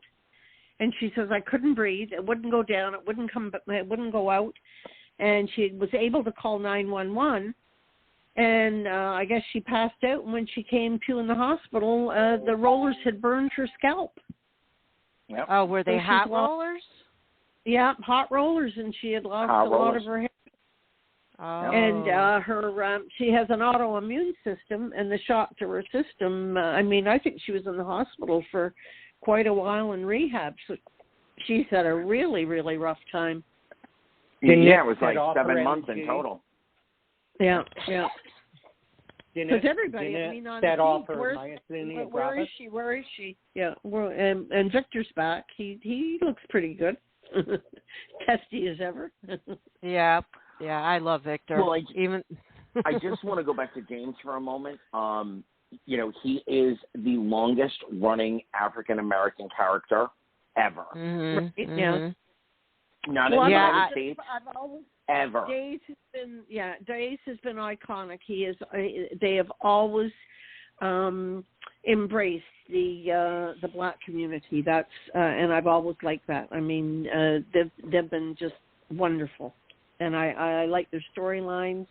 And he's a fantastic actor. I mean, it's just, and seeing the 40 years, and I wish they had shown more. Yeah, so there's certain actors that you can't imagine not being on a soap, and James Reynolds is one of them. Yes. I don't know. Did any of you watch Generations? Mm-mm. So James Reynolds appeared on Generations for a short period of time, but when they were forming and casting Generations, they went after him hard. They wanted him big time, you know, as one of the leads of the show, and his loyalty to Days of Our Lives, the character, his fan, et cetera, et cetera. Now, again, a little later on into the show, he appeared for a short period of time, but he didn't want to leave Days. He said, you know, at the time, this show has given me everything, and I'm not going to go until they're ready to kick me out. Yeah. Well, it's certainly picked up his loyalty for sure. So just think about that for a second, though, because that's pretty darn awesome. They want you to lead a premiering soap opera.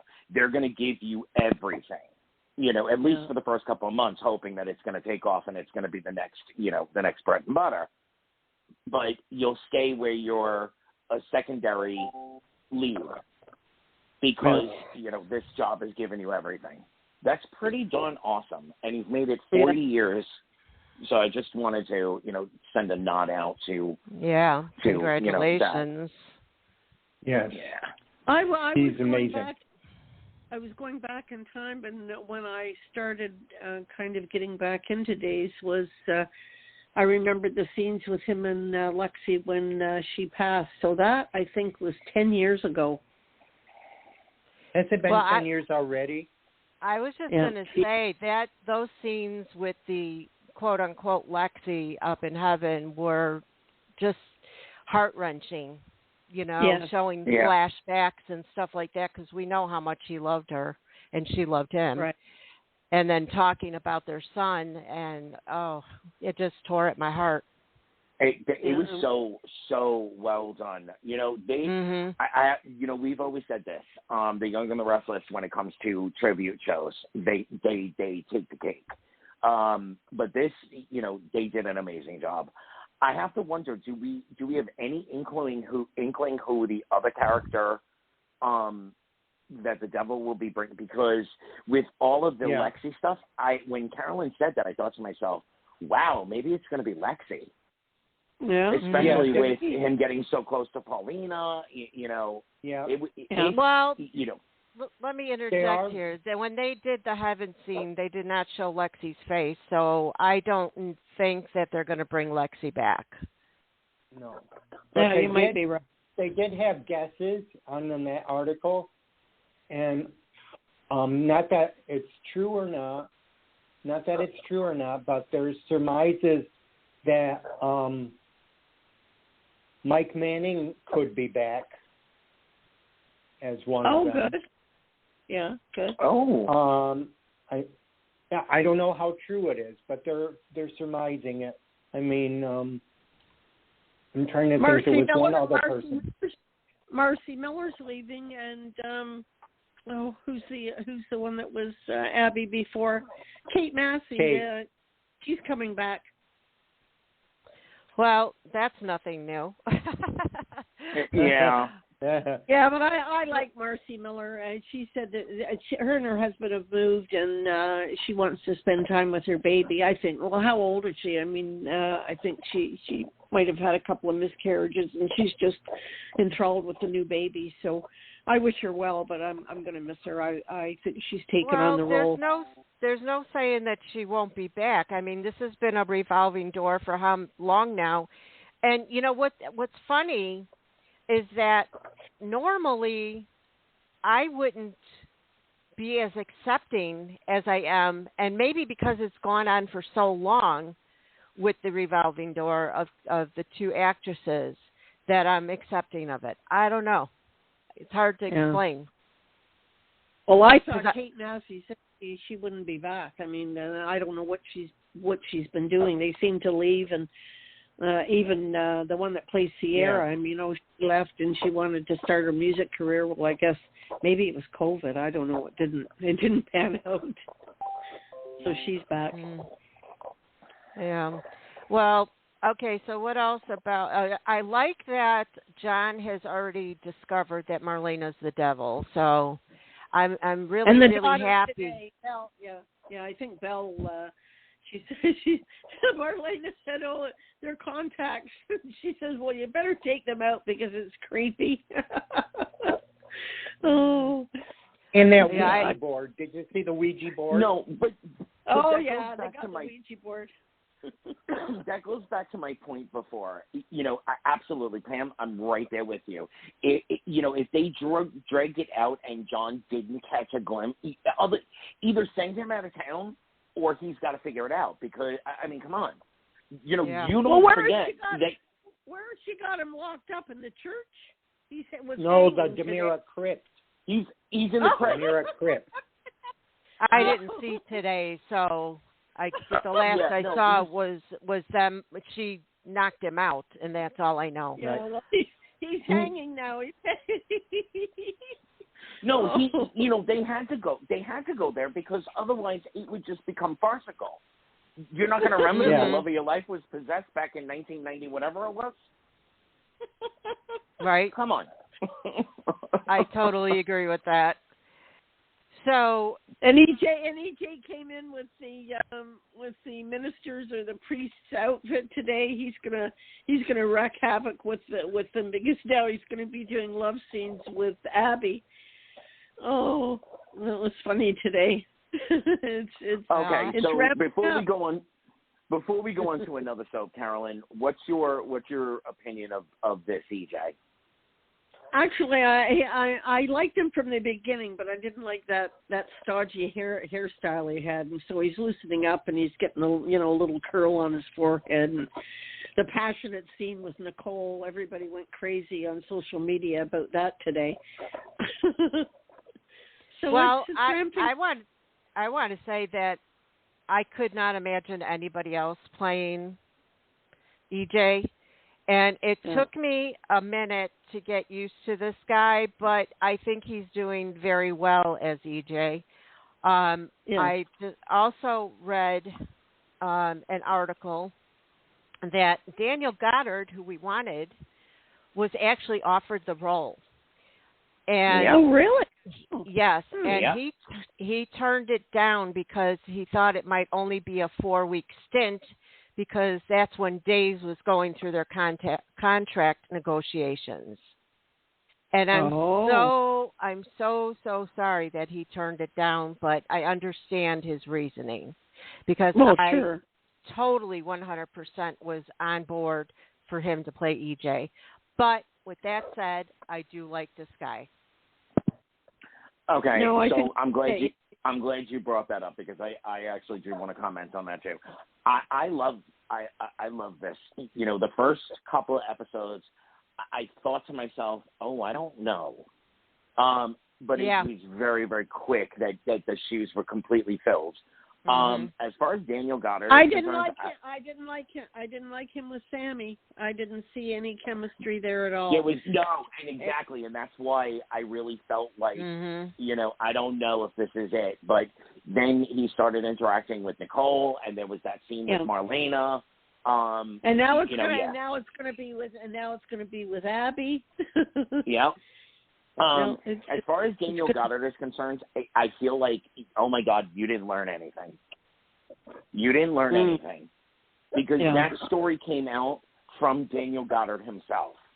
Yes, it's been confirmed by Court A Productions, but that came out from Daniel Goddard himself. And it's like, oh my God, you didn't learn. First and foremost, 4 weeks on any show is amazing, because it puts you back in front of the public. But more importantly, you didn't learn anything. You're out there, you're out there. He's not complaining, but you're out there basically putting out show business that, got you in trouble for on your last show. Yeah, you're right. I would have loved to see him play EJ, but, now that it's come out this way, I'm like, okay, well, you know what? I hope General Hospital is going to come knocking on your door. There's plenty of other actors out there that would kill, or just about kill, for 4 weeks on Days of Our Lives. That's right. Yeah. He shot on the foot. Well, we don't also know what's going on with him in his real life. He could be, he mentioned that he was working on his new app and stuff like that, and it's very intensive work to put an app together, and especially what he's doing, making it virtual. I can understand not stopping that for 4 weeks of work too. I can sort of understand that. No, actually, no, I can't. If the app was about to launch, et cetera, okay. But he himself said there's still about a year's worth of development. So what is 1 month going to do? He's launched it. He launched it. Yeah, but there's a whole second app that's coming out. That was the second app that he's been working on. Yeah. That was the second. Okay, all right, then I misread. Yeah, that's the second. What's it named?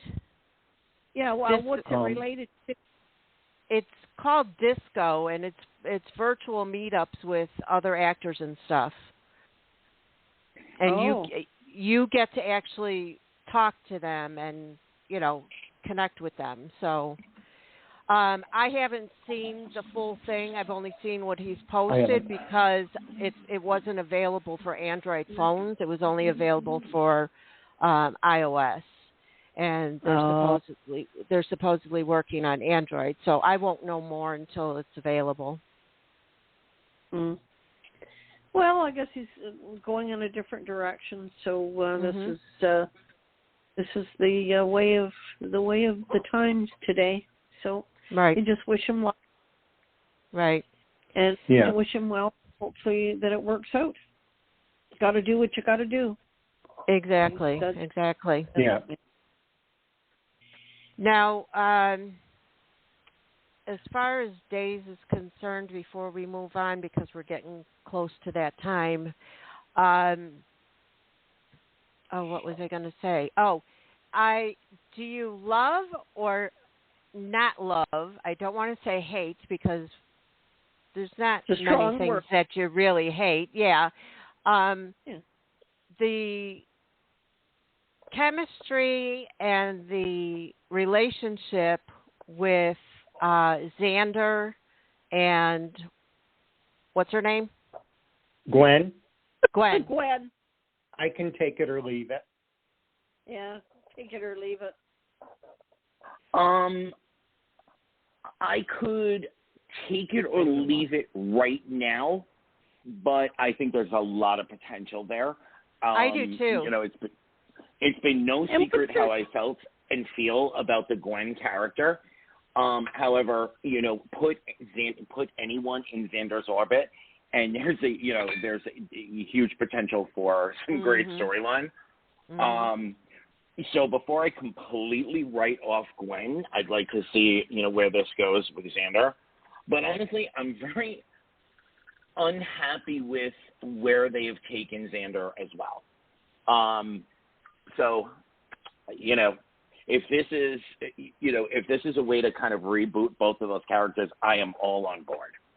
Yeah. Well, now the other thing what? Go ahead. Abby's going to try and find out from Kayla, Dr. Snyder's his belongings and this and that. Like her and Chad want to dig deeper to find out more dirt on Gwen. I mean, that's a stretch. But that's a real stretch. Yes. Yeah. That's what happened today, but it was kind of weird. I thought they had moved on from that, but they still want to go after Gwen. Well, another thing that I posted that I read the headline on was that because I actually might have read the article because it said that Jack was taken off contract. Yep. That he's actually supposed to be leaving, as far as the show is concerned, leaving to go find, Lordy B, what's her name? Jennifer? No, Or, EJ, who is it? Xander, who Xander was in love with. Sarah. Oh, Sarah. Yeah, that's what I read.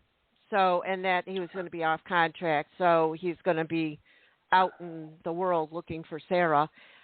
Do we know where Sarah went? Jennifer was... That island. Yeah, Carolyn. She's in the island. She's on the island. Because that's something that I missed. How did she end up on the island? Kristen. In the trunk. Okay, I remember that. Yeah, Kristen put her in the trunk. Kristen's got a whole bunch of them on the island. And Kristen came back yesterday. Wait. We saw her because I don't remember. Don't remember anything. Oh yeah. Okay. Oh yeah. She's back. Yes. She's back. Yeah. No. I know Kristen's back. I meant we saw her take Sarah to the island, or she said something because the last thing I remember. Yeah, that's what I don't remember either. Yeah. She said no. She looked right in the camera, and she said no. You're going to be banished to the island. So that's where. Oh, somehow I missed that. I missed that too. I just remember hearing it. Yeah. I never saw it. Carolyn, who do we know that's on the island right now? Other than Sarah? Sarah. And who is the other one that left kind of at the same time? Kristen,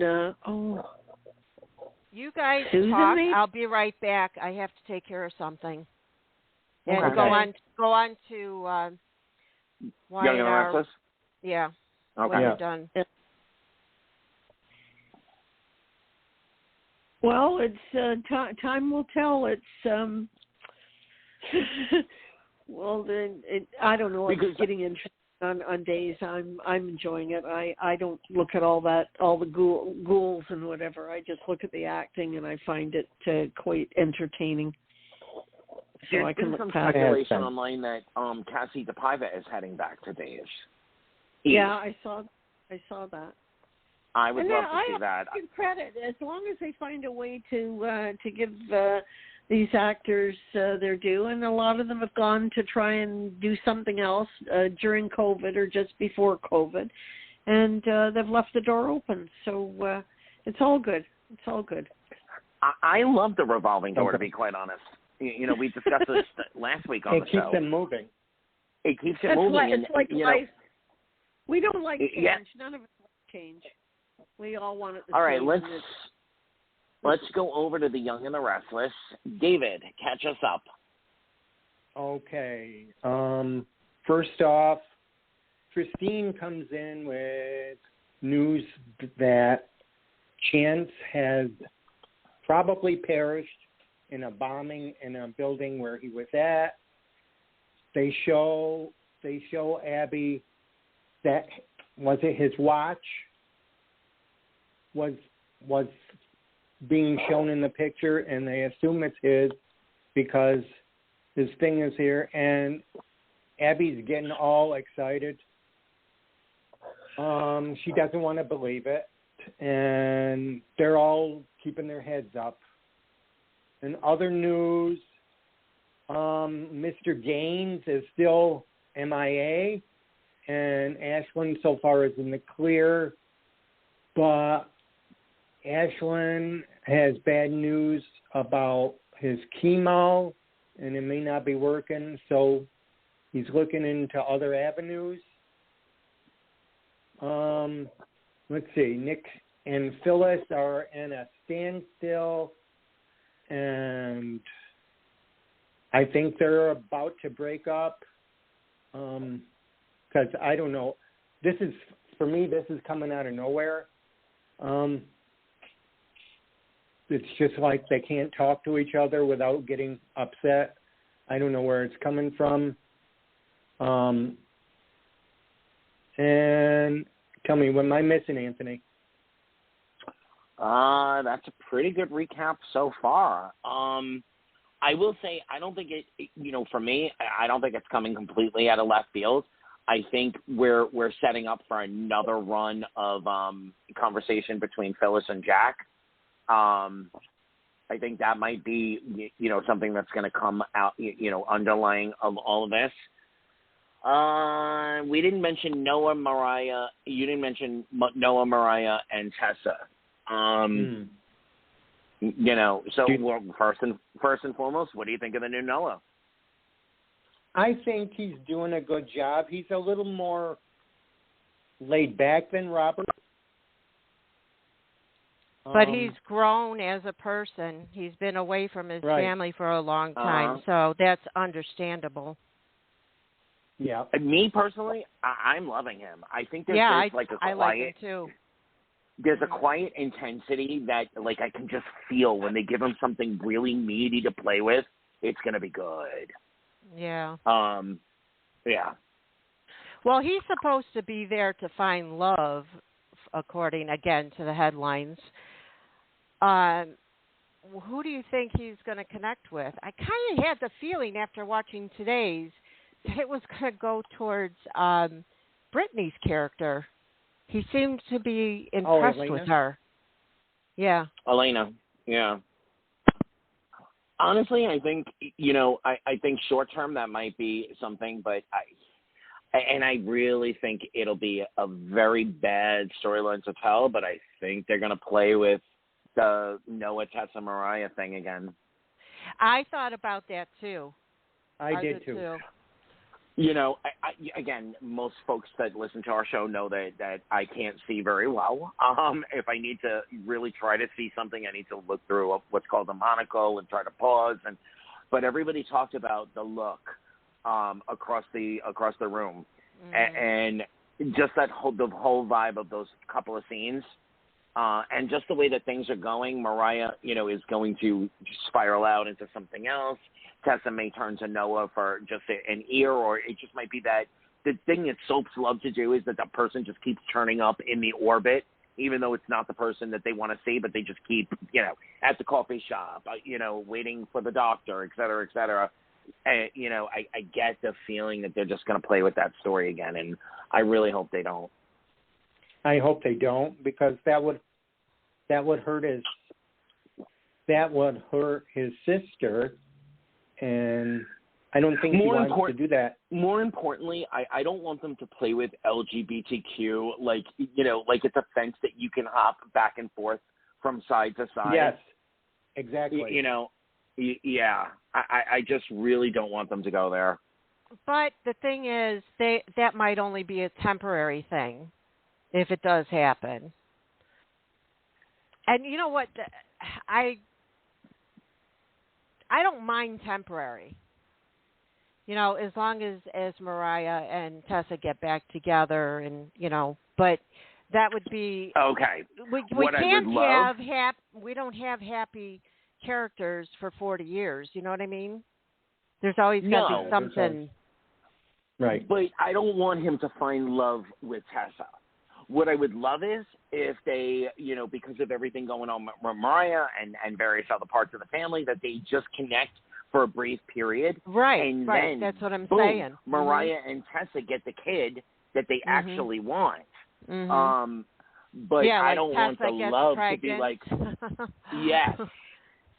I don't want it to be suddenly now he's in love with Tessa and she realizes, oh, you know what? This whole thing with Mariah was just, you know, a season of my life. I'm back to being straight. Yeah. No, I agree with that. I agree with that. But if he happens to knock her up, I wouldn't mind that at all. Yeah, because you know how bad Mariah wants a kid, so right.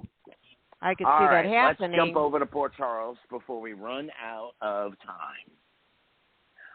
Yep. Okay. Did anybody see yesterday? Yeah. I didn't see today's. I can't believe I'm about to say these words, but I'm so done with Nicholas. I'm done. I've tried for the last, what's he been on, a year and a month now? Yeah. Maybe a little, going for 2, maybe? I've tried to, to wait and hope for the moment where he finally kind of snaps back to the Nicholas that he was for, 11 years. I'm done. I have a question. Yes. Are they reconning the thing with Hayden again? Because first they talk about that he was responsible for Hayden. Then he wasn't. Now they're bringing it back. Well, he always was. It wasn't that he wasn't responsible. It was that he got away with it.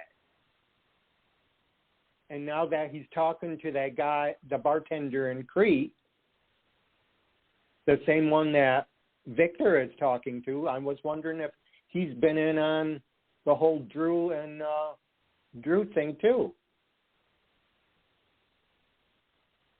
Well, it made me wonder, too, how involved he is when he was talking to that bartender, but it might just be the one storyline.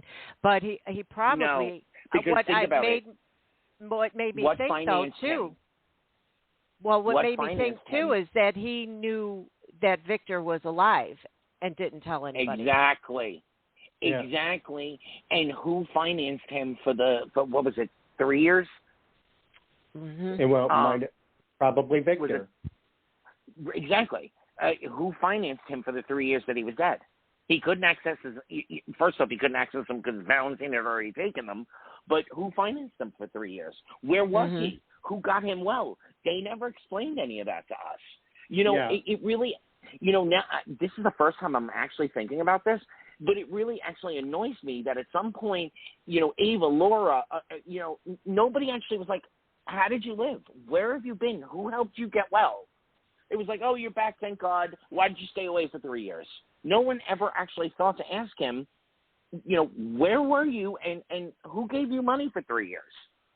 Well, he gave the why, but he didn't give any of the rest. No, exactly. Well, no, of course he gave the why, but who would be satisfied on this call? Who would be satisfied with just the why?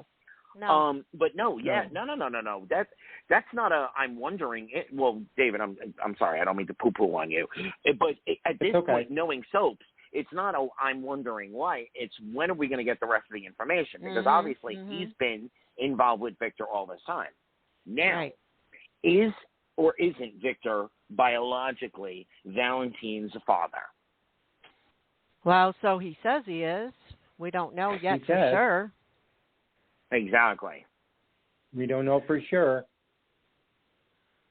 That's why when this happened, when he came out with it, it was like a non-bomb. So I would, like I said, I was expecting more of a revelation with that. So that's why I'm still on the fence about if it's true or not.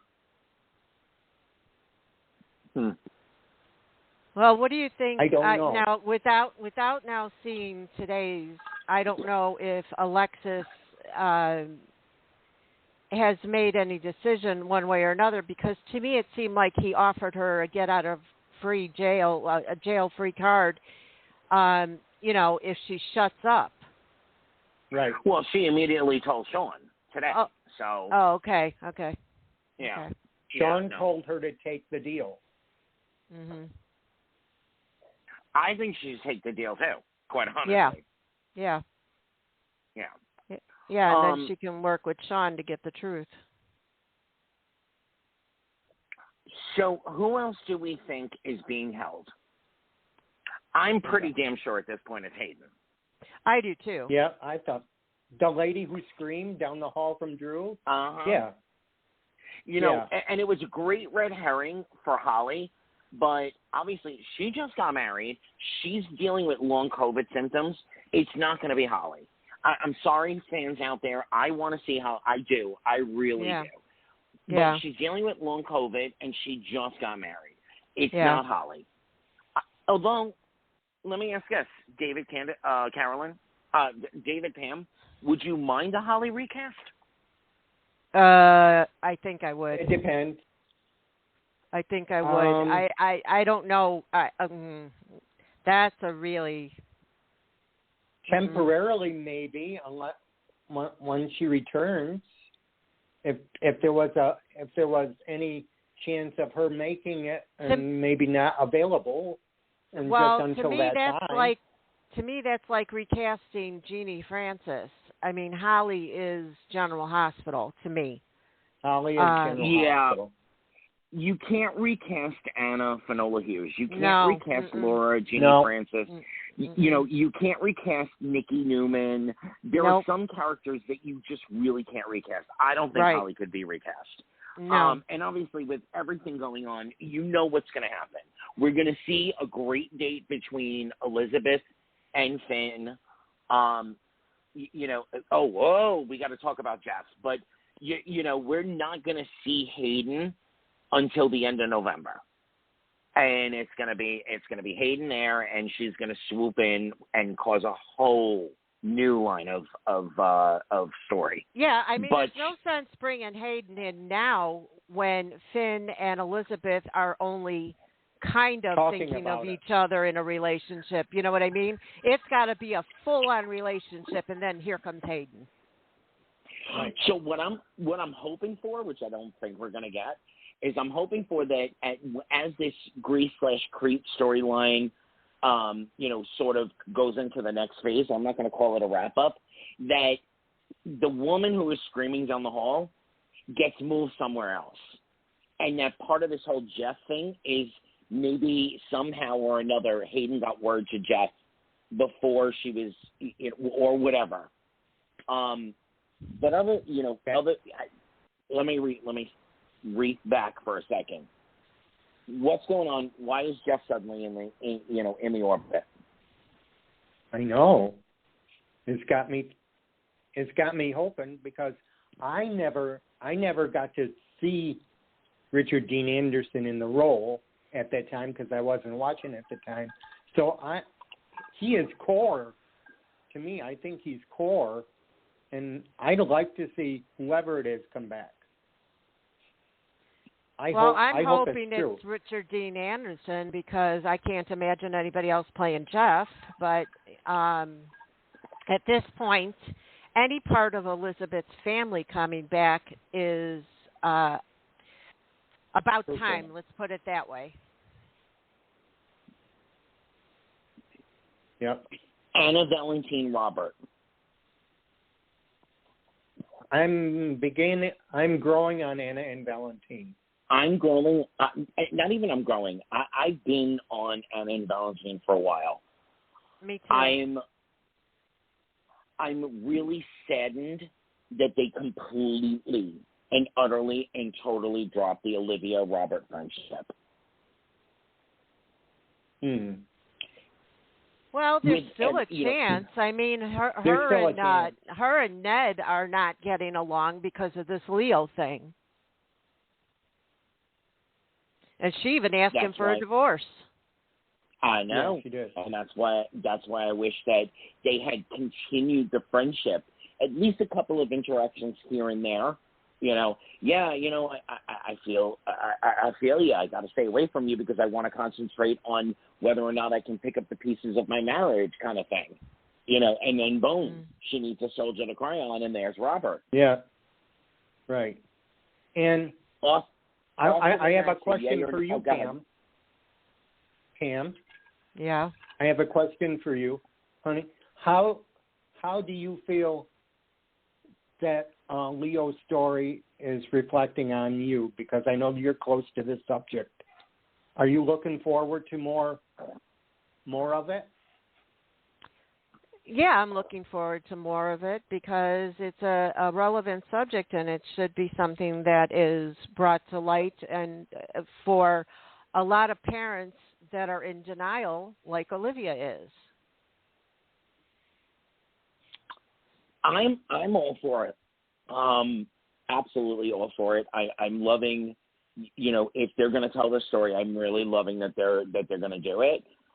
But I remember the bullying storyline with Charlotte and Aiden. Yeah. I remember the Aiden possibly being gay story. Yep. So I'm loving the fact that they're addressing the topic. But, in a year or a year and a half from now, I don't want them to source him and he's going to be 17 and he's perfectly normal and trying. I'm sorry, that's a bad way to put it. They have to carry that through. Absolutely, they have need to carry that through. But yeah. The thing is, there's different levels of autism, so there's also a good possibility that he's not going to be like he is now later in life. So you have to remember that, because there's some. If we see a complete progression, I'm fine with that. But if he goes off canvas, so to speak, if he gets locked in Grandma Audrey's attic for a couple of months or a couple of years and suddenly comes back and this isn't part of the storyline, I'm going to be really upset. Yeah, no, they have to show how, you help somebody with autism, a child through adult, and have them progress throughout life. As long as they don't stick him in any attic, that's what we should see. Yeah. Yeah. What annoys me is that up to this point, Brooklyn, Ned, nobody has turned around and said, but there's not a single two autistic cases that match each other. It's a spectrum. They call it a spectrum for a reason. Every single case is its own case. All we want to do is find out what we can do to make life easier for Leo to navigate. Exactly. it's all about the explosion and then the walk away rather than the, trying to talk it through. And I don't really like what they're doing with Olivia as far as the complete. Olivia. We have 60 seconds. Sorry, go ahead. All right. No, I was just going to say, Olivia's not I'm going to close my eyes and pretend like this doesn't exist woman. So I'm a little bothered by that. They didn't write it that she'd at least talk it through with him. Even if in the end she said, no, that's not my kid. Yeah. She just wouldn't even talk about it at all, and that's not Olivia. All right, folks. I'm 100% behind you. Yep. Everybody, enjoy the evening, and we'll see you next time, which will be in November. Thank you again to our guest, Bryan James. We love you. We can't wait to see Bloodbath, and be sure to go to bloodbathtv.net to pre-order or get it on November 12th. And thanks, guys. It was a blast having you. And Candace? Happy Halloween. Prayers for your aunt, and we'll see you next time. Right? Bye. Happy Halloween, everyone. Day. You too. Have a great Thank weekend. you. You too. Bye-bye. Bye, everybody.